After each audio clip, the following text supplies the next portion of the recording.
ನಮ್ಮ ಪ್ರೀತಿಯ ವೀಕ್ಷಕರಿಗೆ ನಮಸ್ಕಾರಗಳು.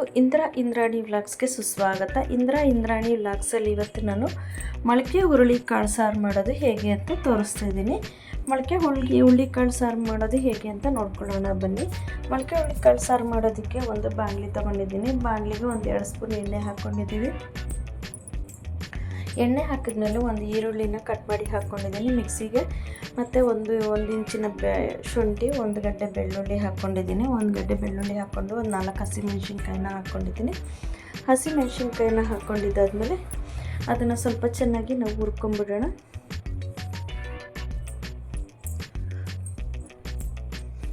ಸ್ವಲ್ಪ ಚೆನ್ನಾಗಿ ಹುರ್ಕೊಂಡಿದ್ದಾದಮೇಲೆ ಒಂದು ಮೀಡಿಯಮ್ ಸೈಜಿನ ಟೊಮೆಟೊ ಹಾಕ್ಕೊಂಡಿದ್ದೀನಿ. ಟೊಮೆಟೊ ಇಲ್ಲ ಅಂತಂದರೆ ಹುಳಿ ಜಾಸ್ತಿ ತಿನ್ನೋರಿದ್ದರೆ ಹುಣಸೆ ಹಣ್ಣನ್ನು ಹಾಕ್ಕೋಬೋದು.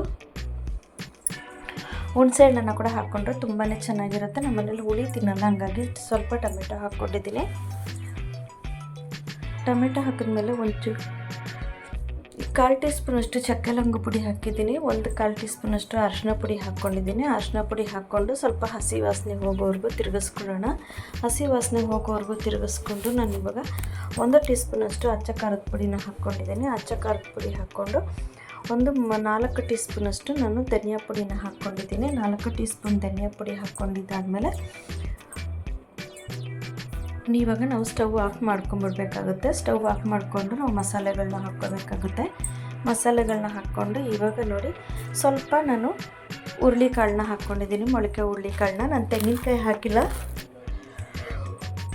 ಹಾಗಾಗಿ ನೋಡಿ ಸ್ವಲ್ಪ ಕೊತ್ತಂಬರಿ ಹಾಕ್ಕೊಂಡಿದ್ದೀನಿ. ಸ್ವಲ್ಪನೇ ಸಾರು ಮಾಡೋದಕ್ಕಾಗಿ ನಾನು ತೆಂಗಿನಕಾಯಿ ಹಾಕ್ತೇನೆ ಮಾಡ್ತಿದ್ದೀನಿ. ನೀವು ತೆಂಗಿನಕಾಯಿ ಸ್ವಲ್ಪ ಹಾಕಿದ್ರೆ ಇನ್ನೂ ರುಚಿ ಚೆನ್ನಾಗಿರುತ್ತೆ. ತೆಂಗಿನಕಾಯಿ ಇರಲಿಲ್ಲ, ಹಾಗಾಗಿ ನಾನು ತೆಂಗಿನಕಾಯಿ ಹಾಕಿಲ್ಲ. ಇವಾಗ ನೋಡಿ ತಣ್ಣಗಾಗೋದಕ್ಕೆ ಬಿಟ್ಬಿಡೋಣ. ತಣ್ಣಗಾಗೋದಕ್ಕೆ ಬಿಟ್ಟು ನಾವು ಮಿಕ್ಸಿಗೆ ಹಾಕ್ಕೊಂಬಂದ್ಬಿಡೋಣ. ಮಿಕ್ಸಿಗೆ ಹಾಕ್ಕೊಂಬಂದಾಗಿದ್ದು ತಣ್ಣಗಾಗಿದೆ, ನಾವು ಪಕ್ಕಕ್ಕೆ ಇಟ್ಕೊಂಡಿದ್ದೀವಿ. ಮಿಕ್ಸಿಗೆ ಹಾಕಿ ಪಕ್ಕಕ್ಕೆ ಇಟ್ಕೊಂಡು ಇವಾಗ ಒಂದು ಕುಕ್ಕರ್ ತೊಗೊಂಡಿದ್ದೀನಿ. ಕುಕ್ಕರ್ಗೆ ಒಂದು 5 ಸ್ಪೂನ್ ಎಣ್ಣೆ ಹಾಕ್ಕೊಂಡಿದ್ದೀನಿ. 1 ಗಡ್ಡೆ ಆಲೂಗಡ್ಡೆ ಹಾಕ್ಕೊಂಡಿದ್ದೀನಿ. 1-2 ಬದನೆಕಾಯಿನ ಹಾಕ್ಕೊಂಡಿದ್ದೀನಿ. ಗುಂಡು ಬದನೆಕಾಯಿದು, ಗುಂಡು ಕಪ್ಪು ಬದನೆಕಾಯಿ ಹಾಕ್ಕೊಂಡಿದ್ದೀರಿ. ಮತ್ತು ಇದನ್ನು ಸ್ವಲ್ಪ ಒಂದು 5 ನಿಮಿಷ ನಾವು ಫ್ರೈ ಮಾಡ್ಕೊಳ್ಳೋಣ. ಆಲೂಗಡ್ಡೆ ಬದನೆಕಾಯಿನ ಫ್ರೈ ಮಾಡ್ಕೊಳ್ಳೋಣ. ಫ್ರೈ ಮಾಡಿಕೊಂಡು ಮೊಳಕೆ ಹುರುಳಿಕಾಳನ್ನ ನಾವು ಚೆನ್ನಾಗಿ ಸೋಸ್ಕೊಂಡು ನಾವು ಕ್ಲೀನ್ ಮಾಡಿಕೊಂಡು ಹಾಕ್ಕೋಬೇಕಾಗುತ್ತೆ. ನಾವು ಎಷ್ಟೇ ಕ್ಲೀನ್ ಮಾಡಿದ್ರೂ ಮತ್ತು ಮಣ್ಣು ಕಲ್ಲು ಇದ್ದೇ ಇರುತ್ತೆ, ಹಾಗಾಗಿ ನಾವು ಒಂದ್ಸರಿ ಸೋಸ್ಕೊಂಡು ಹಾಕ್ಕೋಬೇಕಾಗುತ್ತೆ. ಮೊಳಕೆ ಹುರುಳಿಕಾಳನ್ನ ಸೋಸ್ಕೊಂಡು ಹಾಕ್ಕೊಂಡಿದ್ದೀನಿ. ಇದೊಂದು 2 ಕಪ್ ಇದೆ. 1 ಕಪ್ಪಿನಷ್ಟು ನೆನೆಸಿದ್ದೆ. 1-2 ಕಪ್ ಇದೆ. 1/4 kg ಅಷ್ಟಿದೆ.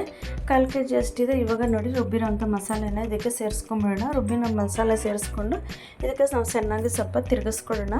ಹುರುಳಿಕಾಳು ಬಂದು ತುಂಬ ಆರೋಗ್ಯಕ್ಕೆ ತುಂಬಾ ಒಳ್ಳೆಯದು, ಹಾಗಾಗಿ ಹುರುಳಿಕಾಳು ನಾವು ಆವಾಗ ತಿಂಗಳಿಗೊಂದ್ಸರಿನಾದರೂ ತಿಂದರೆ ತುಂಬ ಚೆನ್ನಾಗಿರುತ್ತೆ.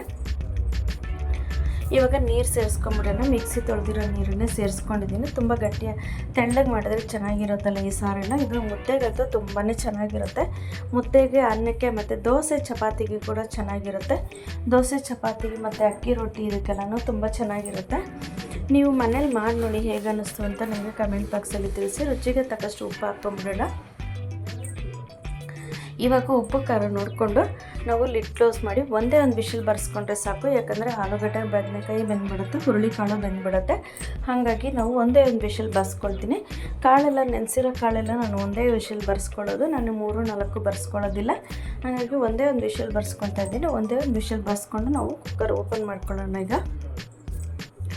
ಒಂದು ವಿಷಲ್ ಬಂದಾಗಿದೆ, ಕುಕ್ಕರ್ ತಣ್ಣಗಾಗಿದೆ. ಓಪನ್ ಮಾಡ್ಕೊಳ್ಳೋಣ. ನೋಡಿ ಹೀಗಿದೆ ಸಾರು. ನೋಡಿ ತುಂಬ ಎಣ್ಣೆನೂ ಇಲ್ಲ, ಮಸಾಲೆನೂ ಜಾಸ್ತಿ ಇಲ್ಲ, ಹಾಗಾಗಿ ನೋಡಿ ಸಾರು ಅದಕ್ಕಿದೆ.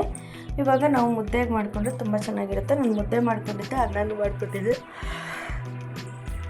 ಇದು ತುಂಬ ಚೆನ್ನಾಗಿರುತ್ತೆ. ದೋಸೆಗಂತೂ ತುಂಬಾ ಚೆನ್ನಾಗಿರುತ್ತೆ. ನೀವು ಮನೇಲಿ ಮಾಡಿ ನೋಡಿ ಹೇಗೆ ಅನ್ನಿಸ್ತು ಅಂತ ಕಮೆಂಟ್ ಬಾಕ್ಸಲ್ಲಿ ತಿಳಿಸಿ. ನಮ್ಮ ವಿಡಿಯೋನ ಸ್ಕಿಪ್ ಮಾಡದೆ ನೋಡಿದ್ದಕ್ಕಾಗಿ ಧನ್ಯವಾದಗಳು ವೀಕ್ಷಕರೇ. ನಮಸ್ಕಾರಗಳು.